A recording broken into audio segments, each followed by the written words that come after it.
봄이 왔습니다. 봄이 왔습니다. 온 세상에 꽃이 만발하는 봄이 왔습니다. 어제 제가 그렇게 안 댕기는데 차를 타고 한 30분쯤 되는 거리에 있는 한 교회에 설교하러 이제 다녀오는 길에 보니까 온 사방에 꽃이더라고요. 언제 서울 시내에 그렇게 꽃을 많이 심어놨는지 뭐 사방에 뭐 쫙 꽃이 깔려 있더라고요. 너무 좋습니다. 우리 집에도 이제 요즘에 이제 제가 조그만 꽃들을 좋아해가지고 히아신스 사다가 놔가지고 그 꽃 향기, 그 다음에 꽃치자 아십니까?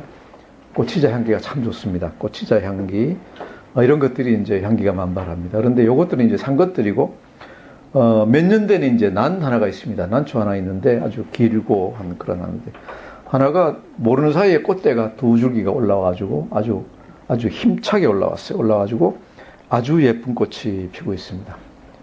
그리고 또 이제 지난주에 이제 둘이서 끙끙대면서 이제 분갈이를 갖다 몇 개 해놨더니 그것들도 또 아주 질세라 싶어가지고 새순이 나는데 완전히 뭐 새순이 엄청나게 올라와가지고 너무 기쁘고 요새 이제 자그마치만은 베란다를 쳐다보면서 항상 즐거워하고 있습니다. 이 식물을 좀 키워보시면은 그렇게 이제 때로 즐거움이 있을 것 같습니다. 이렇게 이제 그 봄철에 이렇게 새순이 나는 거 보면서 꽃이 피고 향기가 나는 걸 보면은 항상 이제 입에 떠오르는 찬양이 오늘 우리 찬양한 478장 참 아름다워라. 여름철에 이제 웅장하고 이제 녹음이 지고 물소리가 막 들리고 그러면은 무슨 찬양하죠 우리가? 주 하나님 지으신 모든 세계, 이 찬양이 나오는데 봄에는 이제 이 찬양이 나오는 것 같아요. 그래서 너무 좋습니다. 돌이켜보면 지난 한 10달 동안 우리가 마태복음을 갖다 계속 했는데 그 중에 한 8달 정도를 갖다 산상수훈을 가지고 지금 설교를 하고 있죠. 그러니까 작년 6월부터 시작해서 마태복음 1장부터 시작해서 8월 초부터 이제 5장 들어와서 이제 얘기하기 시작했습니다. 아마 듣는 때 우리 그 성도님들이 좀 지겨우실지 모르겠어요. 그죠? 이렇게 마태복음 하나 가지고 이제 뭡니까? 이번 달까지 해야 되니까 거의 10개월을 갖다가 계속 이제 한 설교를 들으니까 조금 지겨울지 모르겠는데, 근데 이렇게 지겹게 좀 듣고 하는 데서 아마 말씀이 마음속으로 들어가서 박히고, 거기서 정말로 분갈이하고 걸음죽한 것 같이 그 안에서 아마 때가 되면 새싹이 돋고 꽃이 피어나고 있는 줄 믿습니다. 맞습니까?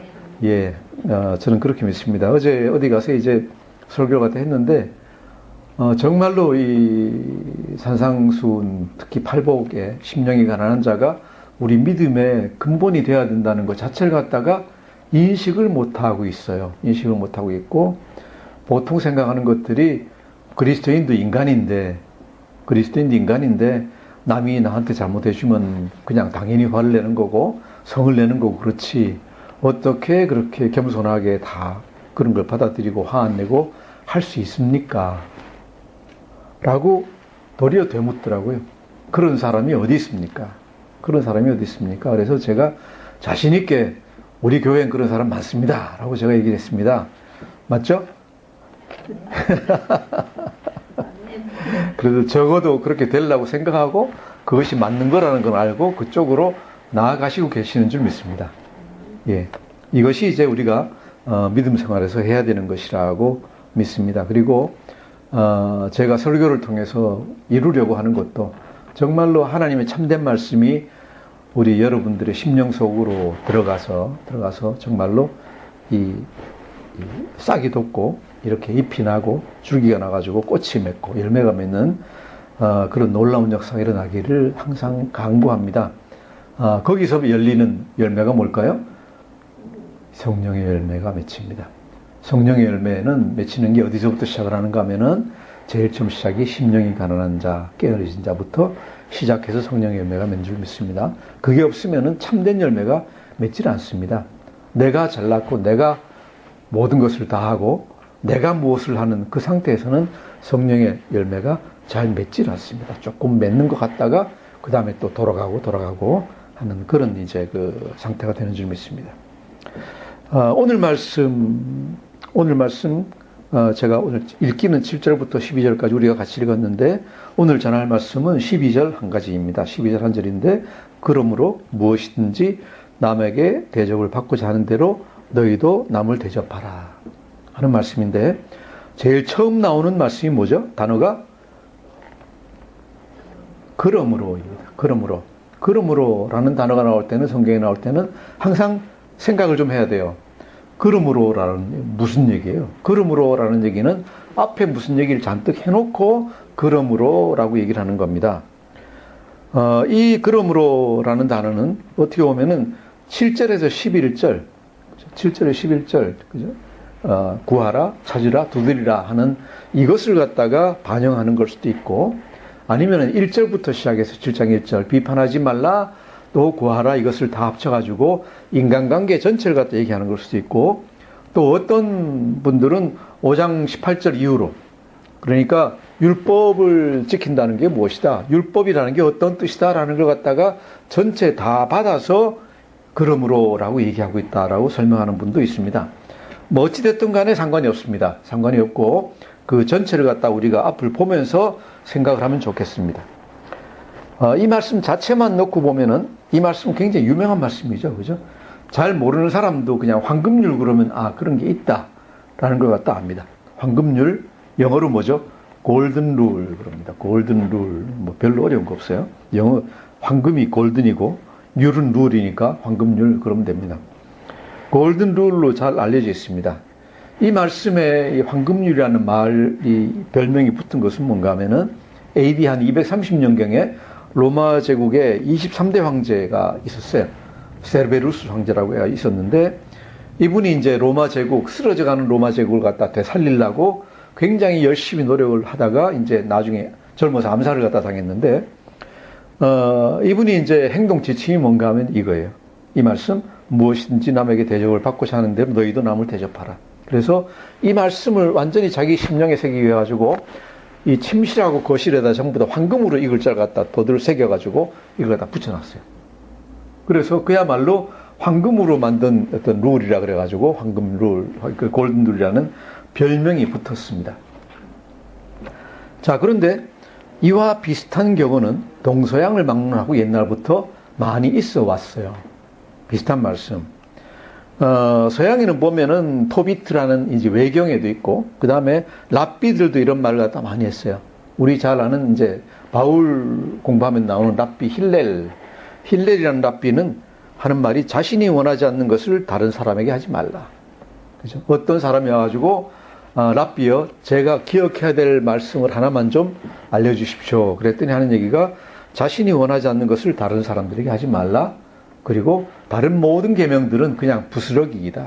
그죠? 라고 이제 얘기를 갖다 했습니다. 이 서양에서만 이렇게 했을 뿐만 아니라 동양에서는 노노, 그 유명한 노노에서 이제 이런 얘기를 갖다 했어요. 자공, 공자의 제자인 자공이라는 사람이 공자에게 물었습니다. 평생을 지켜나갈 만한 한마디 말이 있습니까? 우리 참 좋아하는 게 한마디 좋아해요. 그죠? 한마디만 주십시오. 한마디로 하면 뭡니까? 간단하게 좀 알기를 갖다 좋아합니다. 자공도 그 공자한테 물은 게 한마디만 좀 알려 주십시오. 그랬더니 공자가 하는 말이, 한마디, 그것은 용서할 때 우리가 서자 있죠. 서가 이 뭔가 하면은, 서라는 글자 하나가 어떤 뜻인가 하면은, 자기가 하지 않는 것을, 원하지 않는 것을 남에게 베풀지 마라. 라고 풀리는 말씀이에요. 왜 그런가 하면은, 서라는 글자는 입장을 뒤바꾼다는 얘기예요. 그죠? 우리가 보통 역지사지 얘기하죠? 근데 우리가 용서라고 할 때는, 용은 뭔가 받아들인다는 얘기고, 서는 뭔가 하면은 입장을 바꾼다. 입장을 바꿔서 생각하는 걸 받아들인다.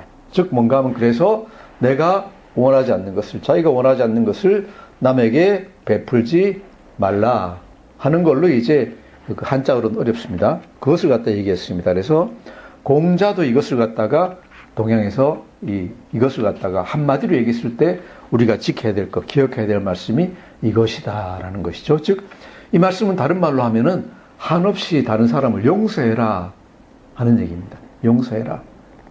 용서한다는 게 뭐예요? 남이 나한테 잘못했지만은 그것을 갖다가 입장 뒤바꿔서 생각을 하고 그냥 받아들여주고, 그죠? 이렇게 아무렇지도 않게 대해주는 것. 이것이 이제 용서이다 하는 얘기겠죠. 그래서 동양과 서양에서는 전부 다 이제 나온 건 뭔가 하면 자기가 싫어하는 것을 다른 사람에게 하지 말라는 뜻으로 이제 표현을 하고 있습니다. 참 좋은 말씀이죠. 좋은 말씀인데 예수님은 한 걸음 더 나가서 뭐예요? 남에게 대접을 받고자 하는 대로 무엇이든지 너희도 남을 대접하라.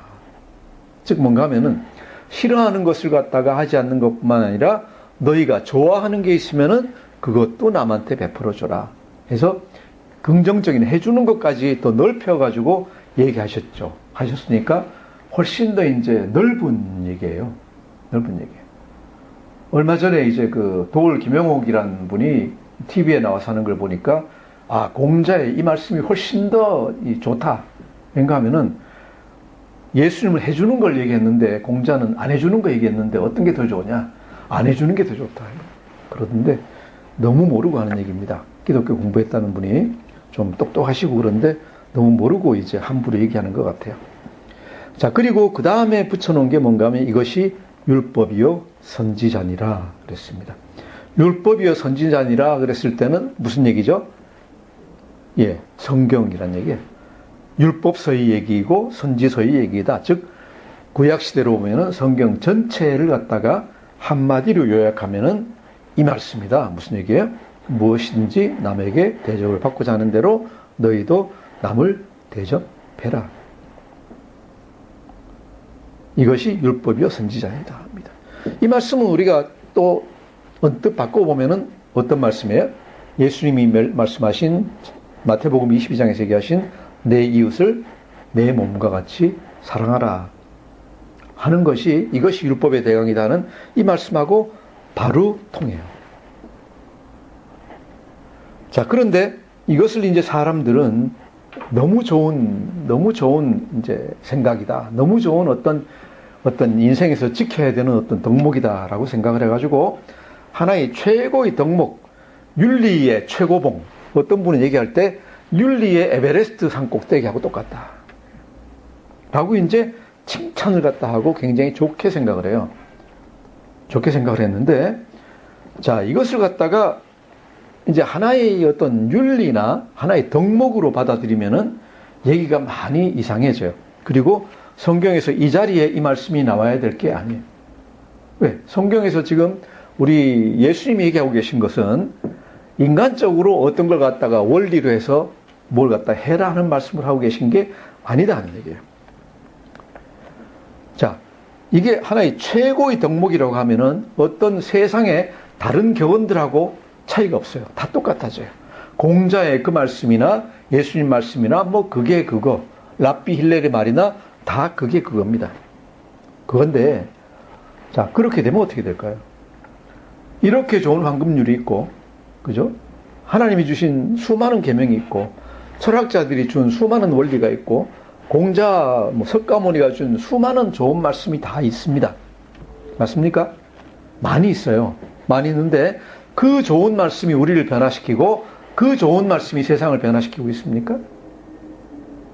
이 세상이 좋은 원칙이 없어가지고 이렇게 엉망진창이 돼가고 있습니까? 아니에요. 좋은 원칙은 참 많아요. 참 많은데 문제는 뭐예요? 좋다는 것을 알면서도 안 하는 데 있죠. 안 하는 데 있어. 근데 안 한다고 생각을 하는데 조금 더 생각을 해보면 안 하는 게 아니라 못 하는 거예요. 좋다는 걸 생각하면서 왜 안 하십니까? 라고 우리는 물어보는데 가만히 생각하면 안 하는 게 아니라 우리는 그것을 못 해요. 할 능력이 없어요. 할 능력이 없어요. 사람들은 듣기를 좋아하고 얘기하기를 좋아해가지고 뭐든지 좋은 얘기를 들으면은 벽에 써가지고 무슨 가훈 해가지고 훈 해가지고 이 규칙이나 원리를 아니면 행동의 윤리 강령 이런 걸로 만들기를 갖다가 참 좋아해요. 좋아해서 모든 걸 갖다 다 이렇게 강령으로 만드는데 그래서 예수님의 이 좋은 말씀도 뭘로 만들었어요?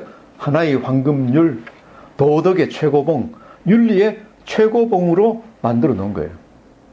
그래서 좋다고 생각을 하는데 이 말씀 자체가 세상을 갖다가 전혀 변화시켜 주지는 못한다는 얘기입니다.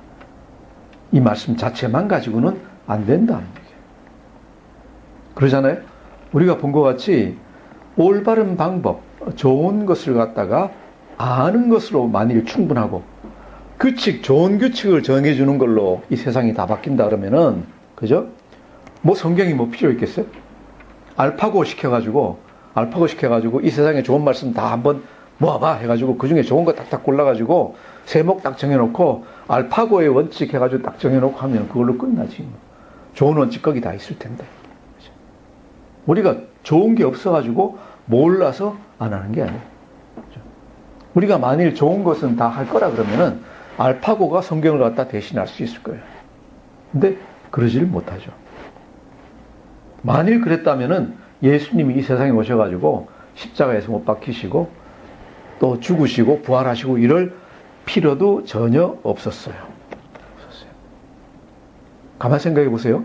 우리한테 많은 윤리적 규칙, 좋은 말씀 교훈들이 많이 있어요. 많이 있는데 실제로 우리 삶에서는 그게 전부 다 그림의 떡이에요. 그림의 떡이에요. 만져보지도 못하고 괜히 우리를 갖다가 어떻게 보면 괴롭게 만드는 거예요. 괴롭게 만들어요. 알지만 지키지 못한다. 자, 그러면 우리가 알고도 하지 못하고 지키지도 못하는 이유가 뭘까? 이제 우리는 여기서 말씀을 좀 더 생각해야 된다. 말씀을 좀 더 생각해야 된다. 왜 그렇습니까? 우리가 이 말씀들, 좋은 것들을 갖다가 지키지 않는 것이 아니라 지키지 못하는 것이 사실이라고 하면은 문제는 어디 있는가 하면은 좋은 말씀이 부족한 게 아니라 우리 인간 자체에 문제가 있는 거예요. 이것을 성경이 뭐라고 얘기를 하는가 하면은 인간이 타락했다라고 얘기하는 거예요. 인간이 아담이 범죄해서 타락했다. 인간이 죄를 짓기 때문에 죄인이 아니라 죄인이기 때문에 죄를 짓는다는 얘기 들어보셨죠? 그렇죠? 좋은 일을 몰라서 안 하는 게 아니라 좋은 일을 할 수가 없어요. 왜? 죄인이기 때문에. 인간이 죄로 물들어서 본성이 죄로 물들어 있기 때문에 죄성이 있기 때문에 이것을 갖다 지킬 수가 없어요. 그래서 어차피 하지 못하는 거니까 인간의 본성은 율법도 싫어해요. 아, 좋은 거군 그러고 그냥 제껴놓고 끝나요. 그래서 하나님은 뭐라고 로마서에서 얘기하시는가 하면은 인간들이 다 알면서도 날 갖다가 숭배하자, 경배하지 않고 나를 갖다 멀리한다 라고 얘기를 갖다 하시는 거예요. 왜? 타락한 인간은 우리가 창세기에서 아담이 하는 거 본 것 같이 하나님한테서 숨어요. 하나님 말씀을 갖다가 별로 듣고 싶어 하잖아요. 아담아, 아담아, 내가 어딨냐 그러는데 싹 숨어버려요. 그죠? 숨어버려요. 뭐라고 얘기하면은 다른 핑계만 대고 빠져나갈 구멍만 찾고 항상 그래요. 그게 인간이에요. 그리고 항상 자기 중심으로 생각을 해요. 야단 맞으면 자기는 빠져나갈 생각. 하나님이 여자를 갖다 나한테 주셔가지고 저 여자가 책임이 누구한테 있어요? 하나님한테 있는 거예요. 하나님한테. 내 책임이 아니에요. 우리가 다 그렇게 생각을 해요. 인간은 자기 중심적으로 생각을 해요.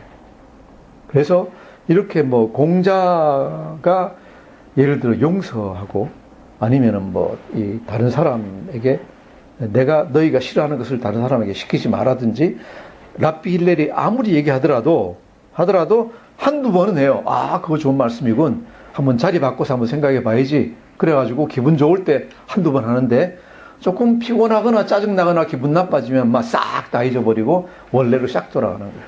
돌아가고 나서 그 다음에는 거기서 빠져나오지 못해요. 조금 하다가는 뭐예요?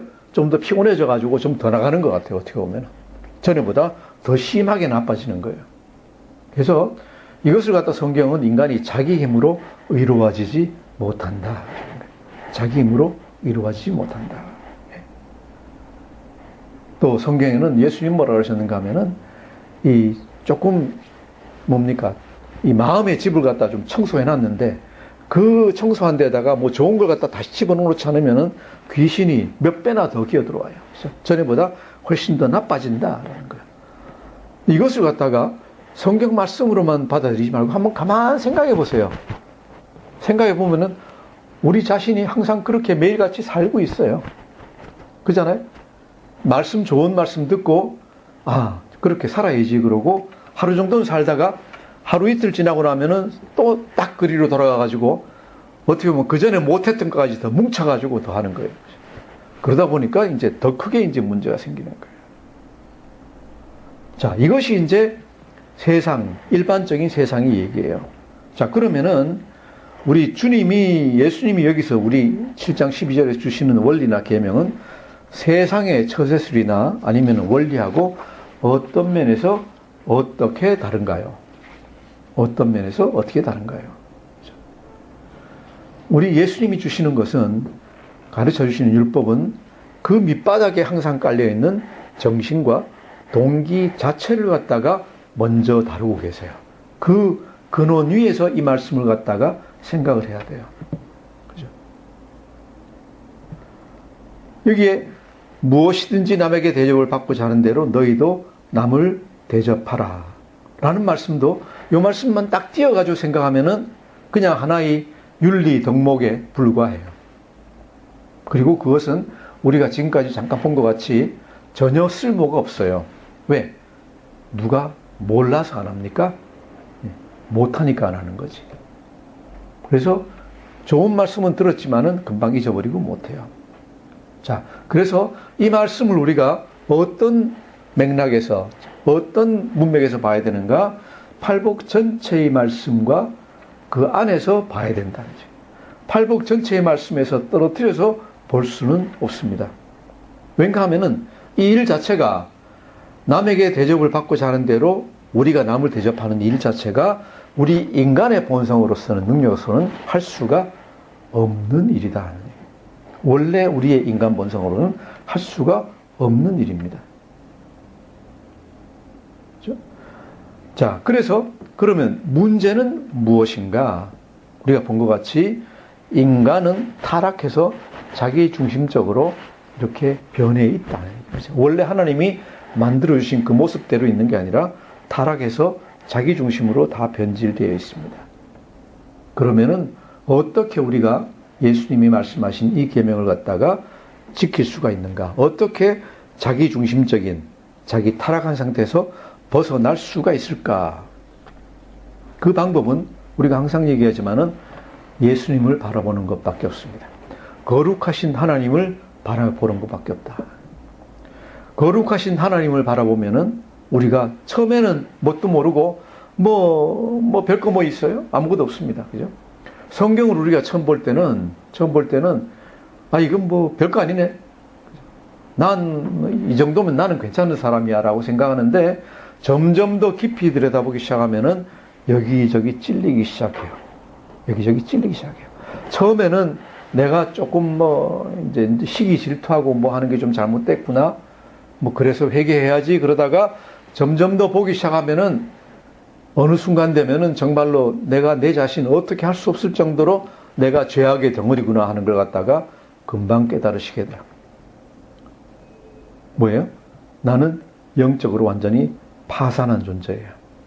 내가 이 상태로는 내 모습이, 내 현재의 모습이 그대로 만천하에 까발려진다고 하면은 내가 할 수 있는 일은 뭐예요? 그냥 강으로 뛰어들든지 바다로 뛰어들든지 뛰어드는 수밖에 없어요. 왜? 도저히 부끄럽고 힘들어서 그냥 있을 수가 없는 상태예요. 그것이 나의 모습이에요. 여러분은 저보다 좀 나으신 줄도 믿습니다. 하지만은 저는 그래요. 그래서 그러면은 어떻게 이 세상에 살아남을 수가 있을까? 어떻게 살아남을 수가 있을까? 마지막 날 심판도 심판이지만은 이 세상에서 사람들 보기 부끄러워가지고 살 수가 없어요. 이것을 갖다가 예수님이 마태복음 5장 3절에서 뭐라 그랬는가 하면은 심령이 가난한 자라고 표현을 하고 있습니다. 이렇게 절망하고 낙담하고 한 상태를 갖다가 우리는 굉장히 힘들어하는데 하나님은 이 상태를 갖다가 좋아하세요. 하나님은 이 상태를 좋아하세요. 얼마나 좋아하시는가? 우리는 우리 자신만 쳐다볼 때는 정말로 엉망진창이고 너무 형편없어서 절망을 하는데 시편을 딱 읽어보면 뭐라고 되어 있습니까? 34절 18절을 보시면은 여호와는 마음이 상한 자를 가까이 하시고 충심으로 통회하는 자를 사랑하시는도다 그랬어요. 뭐라고요? 마음이 상한 자를 가까이 하시고 상한 자 그러는데 영어가 뭔가 하면은 broken hearted. 심장이 산산이 깨져버린 사람을 갖다가 가까이 하시고, 그 다음 중심으로 통회하는 자, 그래. 통회하는 자. 통회를 갖다가 영어로 어떻게 표현? crushed. 완전히 그냥 짓눌려가지고 다 산산조각으로 부서져 버린 상태예요. 이런 사람들을 갖다가 사랑하신다. 그래요. 무슨 얘기예요? 인간은 다 똑같아요. 다 똑같이 그런 상태인데 하나님이 사랑하시는 사람은 본인이 그렇다는 것을 깨닫는 사람을 갖다가 하나님이 사랑하신다. 왜 그렇습니까? 그렇게 된 사람은 희망이 있습니다. 희망이 있습니다. 그렇게 산산이 부서진 사람은 정말로 파산해도 그냥 다시 일어서지 못할 정도로 완전히 파산한 사람은 다른 데를 쳐다볼 수가 없기 때문에 오직 하나님께로 갈 수밖에 없어요. 거룩하신 하나님께로 갈 수밖에 없어요. 그리스도의 은혜를 갖다가 구할 수밖에 없어요. 하나님께로 가서 내 모든 이런 것 가지고는 아무것도 안 되니까 오직 구하는 게 뭔가 하면은 그리스도의 은혜와 그리스도의 의를 갖다가 구할 수밖에 없어요. 엄청나게 쌓인 죄를 갖다가 용서받기를 원해요. 그리고 이 세상을 좀 더 잘 살아나가기 위해서, 좀 더 나아지는 사람이 되기 위해서 예수님의 영이 내 안에 오셔서 나를 갖다 인도해 주기만 간구할 수밖에 없어요. 왜? 내 힘 가지고는 안 되는 것을 갖다가 합니다. 그리고 용서받고 나서도 좀 더 하나님께 가까이 가기 위해서 구하고 찾고 두드리는 거예요. 매일같이 찾고 돌아다니고 팡팡거리고 두드려요. 하나님, 저 좀 살려주십시오. 하나님 없으면 제가 죽습니다. 자, 이렇게 우리가 할 때 하나님은 어떻게 하시는가? 성경 약속은 뭡니까? 하나님이 우리의 요청을 다 들어주세요. 우리가 우리 죄를 인정하고 예수님 앞으로 나가고 예수님을 우리 주로 받아들이면은 하나님이 우리 모든 죄를 사해 주시고 용서해 주시고 전혀 그 죄에 대해서 묻지 않으신다. 그리고 우리가 하나님께 예수님을 좀 더 닮기 위해서 찾고 두드리고 구하면은 하나님이 주시고, 그렇죠? 찾게 해주시고 문을 열어주신다. 그러셨어요. 자, 무슨 얘기입니까? 하나님이 우리 모든 요청을 다 들어주신다. 자, 그런데 우리가 오늘 이 말씀 보면서 생각해 봐야 되는 것은, 자, 하나님이 우리 그런 요청을 들어주셔야 될 이유가 있는가? 있습니까? 우리가 그럴 만한 가치가 있습니까? 우리를 위해서 아들을 내주실 만큼 우리가 하나님께 그렇게 가치가 있는 존재입니까? 성경은 아니라 그래요. 로마서 5장에서 뭐라 그래요? 우리가 원수되었을 때 하나님이 우리를 사랑하셔서 그 아들을 우리를 위해서 내주셨다 그랬어요. 무슨 얘기예요?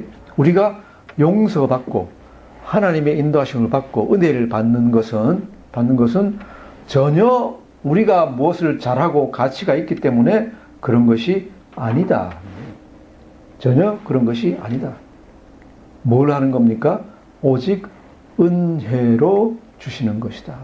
이것이 은혜입니다. 아무 가치 없는 사람들에게 하나님이 베풀어 주신 거예요.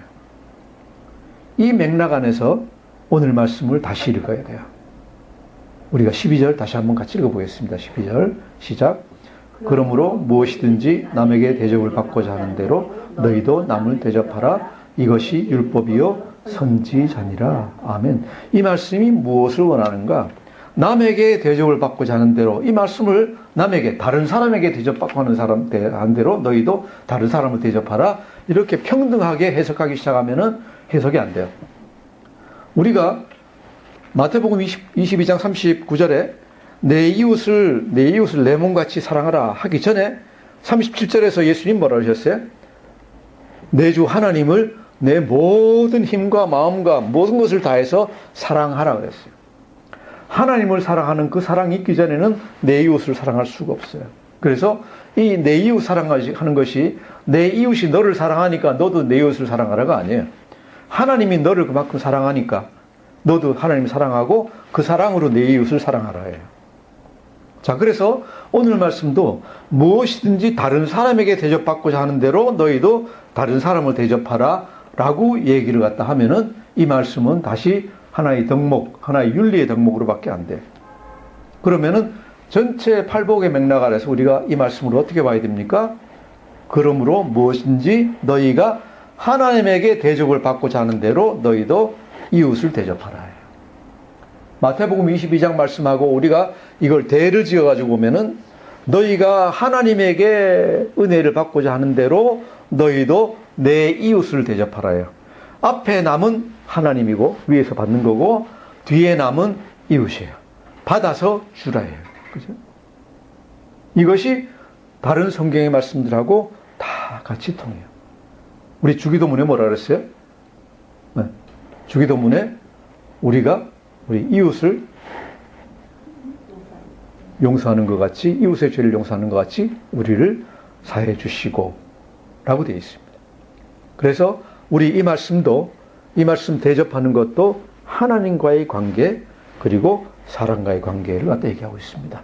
그렇기 때문에 뭐라고 얘기할 수 있는가 하면은 이것이 율법이요 선지자니라 라고 말을 갖다 할 수 있는 거예요.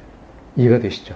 이 말씀 하나에 너희가 하나님에게 사랑을 받은 대로 그대로 다른 사람을 사랑해줘라. 너희가 하나님에게 사랑을 받고 싶으면은 그만큼 다른 사람을 사랑해줘라.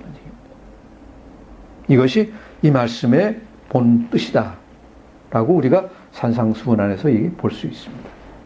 자, 이렇게 보면은 이 시작은 어디입니까? 이렇게 우리가 할 수 있는 시작은 어디가 되어 있습니까? 우리가 하나님께 받은 사랑을 갖다 깨달으려면은 시작은 뭐예요?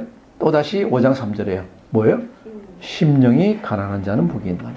심령이 가난한 자는. 우리가 먼저 해야 되는 것은 우리가 정말로 영적으로 파산하고 우리가 하나님께 받는 이 모든 은혜가 오직 하나님의 은혜라는 것을 갖다 알아야 돼요.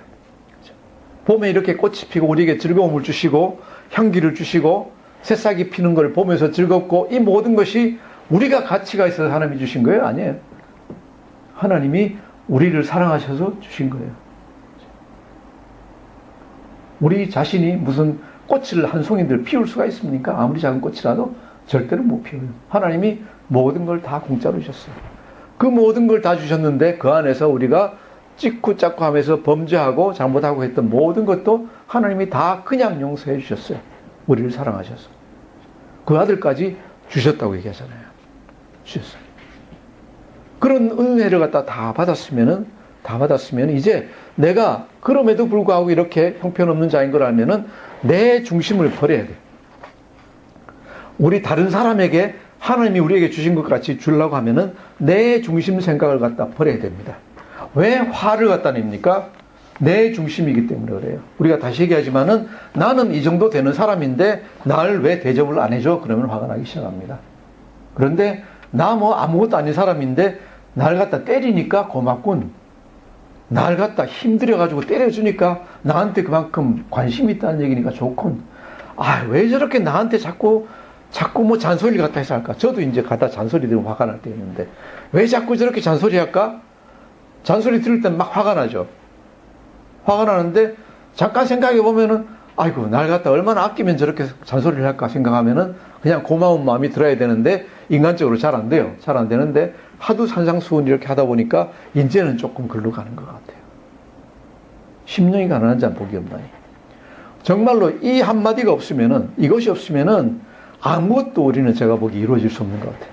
산상설교를 갖다 우리가 거의 1년 가까이 지금 가지만은 산상설교 배운 것이 심령이 가난한 자는 복이 없나니 이것이 우리 안에서 이루어지지 않으면은 이 모든 말씀이 아무 소용이 없다. 그저 하나의 그냥 윤리적인 말씀으로밖에는 우리한테 다가오지 않습니다.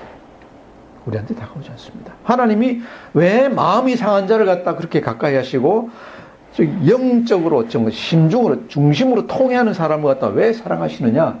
그것이 정말로 참된 그리스도인이 되는, 참된 신자가 되는 가장 첫걸음이다. 이것이 없으면 아무것도 되지 않습니다.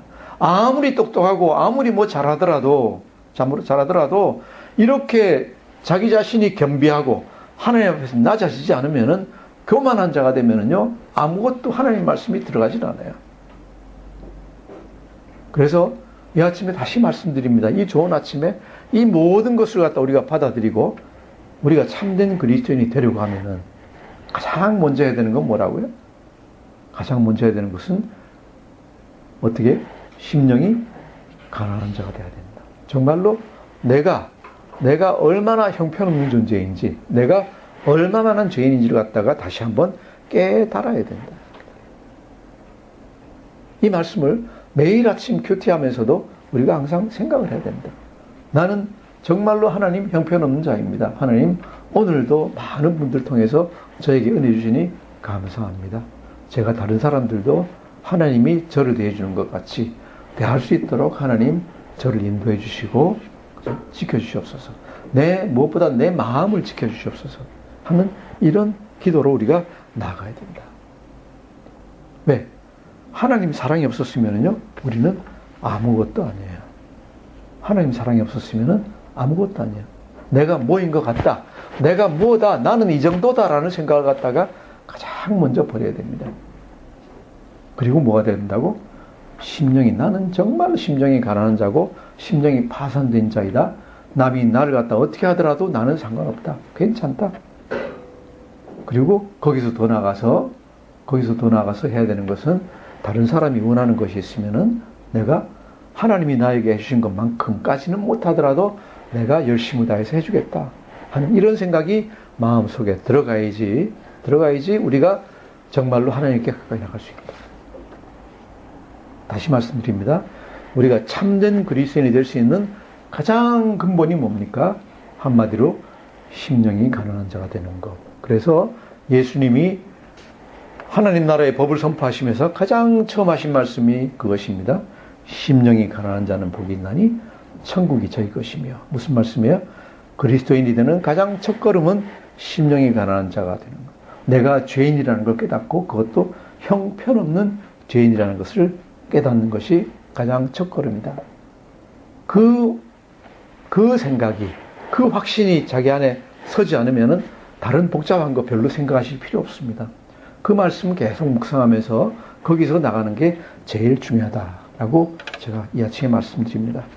우리 모두가 참으로 심령이 가난한 자가 되어서 하나님 주시는 은혜를 한없이 받을 수 있어요. 그러면 하나님이 심령이 가난한 자에게는 정말 한없는 은혜를 주실 거예요.